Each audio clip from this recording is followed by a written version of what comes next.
ఈరోజు press meet ఏర్పాటు చేయడమైనది. మౌలానా సయ్యద్ షా ఎహ్సానుద్దీన్ రషాదీ ఖాస్మీ అధ్యక్షులు జమీయతుల్ తెలంగాణ స్టేట్ వారు అన్ని జిల్లాల పర్యవేక్షణ చేసిన తర్వాత, అన్ని జిల్లాల సెక్రటరీ ప్రెసిడెంట్ వారందరితోటి వారు సంప్రదించిన తర్వాత ప్రెస్ మీట్ చేయాలనేది ఒక నిర్ణయం చేసుకున్నారు. ఆ ప్రెస్ మీట్ లో మనము ఒక పత్రికా ప్రకటన ద్వారానే బహిరంగంగానే చెప్పాలని చెప్పేసి డిసైడ్ చేసి, మైనార్టీల రాజ్యాంగ ప్రజాస్వామ్య హక్కుల పరిరక్షణ కోసం డిమాండ్ ఇది. అంటే 2023 సంవత్సరం తెలంగాణ శాసనసభ ఎన్నికల సమయంలో పార్టీ తన ఎన్నికల ప్రణాళిక మరియు మైనార్టీ ప్రకటనలో మైనార్టీలకు, ముఖ్యంగా ముస్లిం సమాజానికి అనేక ముఖ్యమైన హామీలు ఇచ్చింది. ఈ హామీల ఆధారంగా మైనార్టీ ప్రజలు కాంగ్రెస్ పై తమ విశ్వాసాన్ని వ్యక్తం చేస్తున్నారు మరియు రాష్ట్రంలో న్యాయం, సమానత్వం, రాజ్యాంగ హక్కులను గౌరవించే ప్రభుత్వం ఏర్పడుతుందని ఆశించారు.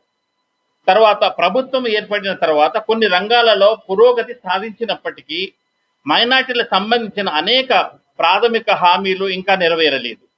ఈ పరిస్థితి కారణంగా ముస్లిం సమాజంలో ఆందోళన, ఆవేదన పెరుగుతున్నాయి.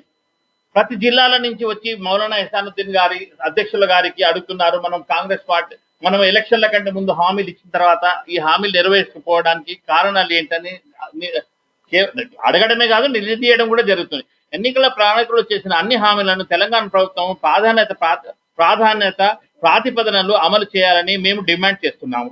ముఖ్యంగా మైనార్టీల ఉప ప్రణాళిక తక్షణమే అమలు చేయడం ద్వారా మైనార్టీల కోసం ప్రకటించిన 4,000 కోట్ల బడ్జెట్ పారదర్శకంగా, సామర్థ్యంగా ఖర్చు చేయాలని ఇమాంలు అంటే ఈ 4,000 కోట్లు అమౌంట్ రిలీజ్ చేస్తున్నారు, కానీ అది ఎక్కడ ఖర్చు అవుతున్నది, ఏమవుతున్నది, ఎక్కడ చేస్తున్నది అనేది కాకుండా ఏ నిర్ధారణ కోసం చేసారో దానికి కేటాయించడం జరిగితే బాగుంటది అనేది.